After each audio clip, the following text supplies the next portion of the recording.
Olha só, pessoal, recentemente fiz um vídeo aqui no canal falando lá sobre o seminário promovido pelo BNDES, pelo pessoal lá do Aloysio Mercadante, esse povo desenvolvimentista do governo Lula, esses economistas da Unicamp. Pois bem, fizeram um seminário para eles ficarem conversando entre si como se fossem grandes autoridades, mas eles trataram também de trazer para o Brasil, trazer para o evento, uns gringos aí, também da área do desenvolvimentismo econômico, aquele keynesianismo brabo, raiz, que a gente sabe como é que é, trouxeram esse povo aqui para o Brasil para ajudar a reforçar o discurso lulista de controle da taxa de juros, abaixar a taxa de juros na marra, injetar dinheiro na economia, aumentar a dívida pública, que é tudo o que o governo Lula gosta de fazer. Naquele vídeo eu falei sobre o senhor Joseph Stiglitz, que não é o Hugo Stiglitz do Bastardos Inglórios, mas é um prêmio Nobel de Economia aí, altamente desenvolvimentista também, que já participou do Banco Mundial e tudo mais. E hoje trago aqui as falas do senhor Jeffrey Sachs, que também esteve aqui no Brasil, também tem uma longa carreira nesses bancos globalistas e veio aqui para dizer que não é momento para austeridade fiscal no Brasil, né? Se ele conhece a nossa história econômica, a nossa história política, ele sabe que momento nenhum é momento para austeridade fiscal na história brasileira, né? Mas vamos dar uma olhada no que esse sujeitinho aqui falou. Não se esqueça de deixar o seu like e o seu comentário neste vídeo. E se você quiser colaborar aqui com o meu trabalho, considere se tornar membro, patrocinador do meu canal. R$ 1,99 por mês você já começa a me ajudar. Isso não custa nada para você, mas me ajuda bastante. Tem um botão valeu demais aí, que você pode dar um valor esporádico também. Fico muito grato se você fizer isso aí. Vamos dar uma olhada no que esse senhor Jeffrey Sachs falou aqui. Aliás, primeiro vamos falar sobre a capivara, né, dele. Quem que é esse sujeito aqui? Então, ele tem uma longa carreira em vários bancos, ele trabalha na Universidade de Colômbia, como o senhor Joseph Stiglitz também, e ele já foi conselheiro do FMI, já foi conselheiro no Banco Mundial, na OCDE, na Organização Mundial da Saúde e no Programa de Desenvolvimento das Nações Unidas. Então é um cara que tem muito trânsito nesses meios globalistas aí, especialmente naqueles ligados a áreas econômicas, na área do desenvolvimento das nações, ou pelo menos é o que eles dizem buscar, não é? Então, ele disse o seguinte, que os investimentos em infraestrutura, saúde e educação beiram a zero no Brasil se comparado com outros países do G7. Porque alguém tem que falar para ele que o Brasil gasta muito mal os recursos, né? Não é a questão de valores nominais, mas sim de como esses recursos são gastos. E o Estado brasileiro é mestre em desperdiçar isso aí. Se os gastos fossem feitos com mais eficiência, a coisa seria muito melhor. Ele parece desconsiderar isso aqui. E ele diz, inclusive, que o Brasil deve se financiar também com o Fundo Monetário Internacional e o Banco Interamericano de Desenvolvimento, ou seja, ele defende que o Brasil se endivide, pegue dinheiro para fomentar políticas públicas e fomentar o desenvolvimento da economia. E ele diz aqui que atualmente não é o momento para austeridade fiscal, mas sim um momento para aumentar os investimentos públicos. E você sabe exatamente o que ele está falando em relação a investimentos públicos, não é? Aumento da dívida pública. É isso que ele quer dizer com não ser um momento para austeridade fiscal. Ou seja, é hora do governo gastar dinheiro, torrar dinheiro como se não houvesse amanhã, fazer uma série de manobras politiqueiras para fazer o voo da galinha econômica, ou seja, injetar dinheiro na economia, um dinheiro artificial, para criar uma série de investimentos que serão inviáveis no longo prazo, mas que vão dar aquela impressão, aquela falsa sensação de crescimento econômico imediato, coisa que o PT já fez no passado, e fazer tudo isso por meio do endividamento público. E aí ele diz, inclusive, que o Brasil tem espaço para ampliar os investimentos porque ele tem uma dívida pública moderada. Olha só, você acha a dívida pública brasileira moderada? Queria ver esse pessoal que fica criticando o pagamento da dívida pública concordar com esse sujeito que diz que o Brasil tem uma dívida pública moderada e que pode se endividar mais para fomentar a economia no país, né? Uma coisa assim vergonhosa. E é claro, ele criticou também a taxa de juros no Brasil, disse que ela deveria ser algo em torno de 8%, podendo chegar até 6%, ou seja, ele defende que ela caia para menos da metade do que ela é hoje. Agora você imagina a bomba inflacionária que isso causaria aqui no Brasil e a fuga de capitais também, porque uma taxa de juros tão perto da taxa norte-americana, você acha que o pessoal vai botar o dinheiro aonde? Aqui no Brasil, um país que vive falando em calotear a dívida pública? Naturalmente não, né? E ele faz uma conta aqui estranha que eu não consegui entender muito bem.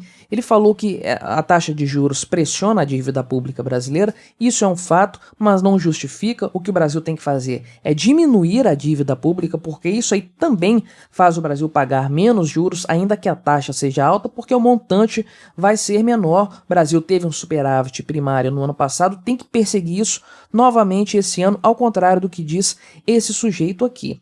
Então ele diz o seguinte, né, que a cada redução de 1% na taxa de juros, há uma redução de 1,6% do PIB na redução do déficit do orçamento, ou seja, 1,6% em relação ao valor do PIB na redução do déficit, porque isso diminui o serviço da dívida, né, que são os juros da dívida aí, que estão previstas nas despesas do orçamento federal. E ele diz que se a taxa fosse 5% mais baixa hoje, o déficit seria cortado em 3%.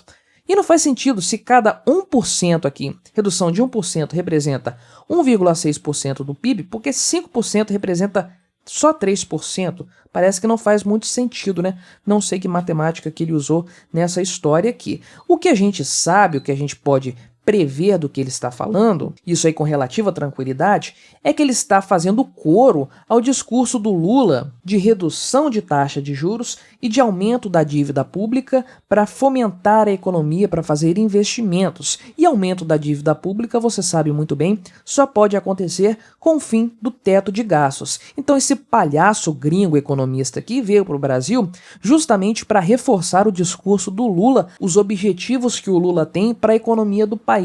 Isso se aplica à equipe econômica do governo Lula como um todo. Ele veio fazer coro para isso aí, uma pessoa, esse seminário é um batendo palma pro outro aí, todos se lambendo, falando as mesmas coisas. No caso aqui, justificando o fim do teto de gastos e a redução na taxa de juros. Duas coisas que o Lula quer muito fazer, mas está sofrendo para conseguir emplacar. A gente sabe que o Lula precisa disso para simular o voo da galinha, simular um crescimento econômico milagroso no Brasil, uma coisa exponencial que vai cair bruscamente logo em seguida. A gente sabe porque isso aconteceu no passado, mas ele precisa disso porque a popularidade dele está péssima, está fazendo uma série de bobagens, está prejudicando o próprio eleitor médio dele, cortou Bolsa Família, aumentou impostos aí na gasolina, tá falando um monte de bobagens, tá dando dinheiro para artista via Lei Rouanet, tá prometendo financiar gasoduto fora do país.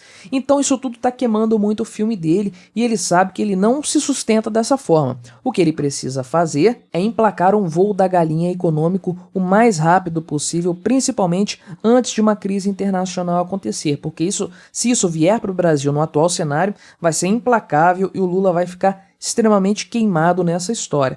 Então está tudo muito bem organizadinho, muito bem arquitetado para reforçar esse discurso, reforçar aí essa ideia de que o Lula tem que tocar esse projeto político-econômico dele para o Brasil voltar a crescer, né? A própria agência de notícias aqui, a EBC, fez um compilado desse seminário do BNDES aqui, citou todos os que estiveram participando para deixar tudo bem amarradinho nesse objetivo do governo PT de tentar mudar a opinião pública em relação às suas políticas econômicas. Eles citam aqui, inclusive, Leonardo Burlamac, que é um professor da UERJ, inclusive, e ele fez a seguinte pergunta, né? Pergunta que deixo aqui é se o fim do Estado desenvolvimentista e o fim do crescimento são apenas correlação ou possuem elementos de causalidade. Quero saber onde que ele viu o fim do crescimento. O Brasil cresceu ano passado, o Brasil diminuiu a dívida pública, onde que ele não está vendo crescimento aí? Os anos da pandemia, mas como que vai crescer durante a pandemia? Fica difícil, né? O Brasil veio de uma catástrofe financeira feita pelo PT, feita por esse Estado desenvolvimentista que esse professor da UERJ aqui cita.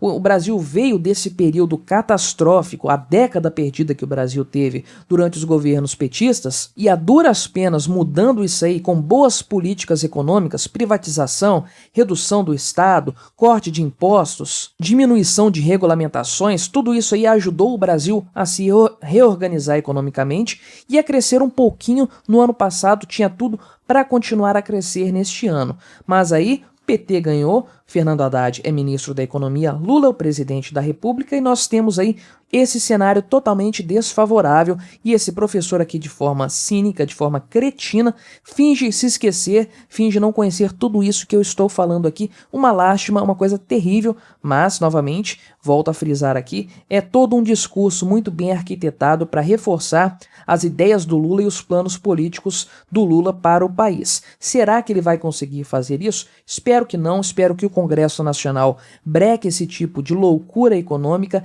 impeça que o mesmo cenário econômico que se abateu sobre o Brasil durante os 2 governos Lula e os 2 governos Dilma volte a ser implantado, porque nós teremos o mesmo cenário econômico acontecendo aqui, mas num cenário macroeconômico, geopolítico muito mais desfavorável, o que potencializaria a tragédia aqui no Brasil. Espero realmente que isso não aconteça, porque seria terrível para todos nós. Mas o que você achou do discurso do senhor Jeffrey Sachs? Você acha que ele entende de economia ou ele está aqui apenas para lamber as botas do Lula? Colabore com o nosso debate, deixe embaixo o seu comentário, se inscreva no meu canal se você ainda não for inscrito e até a próxima.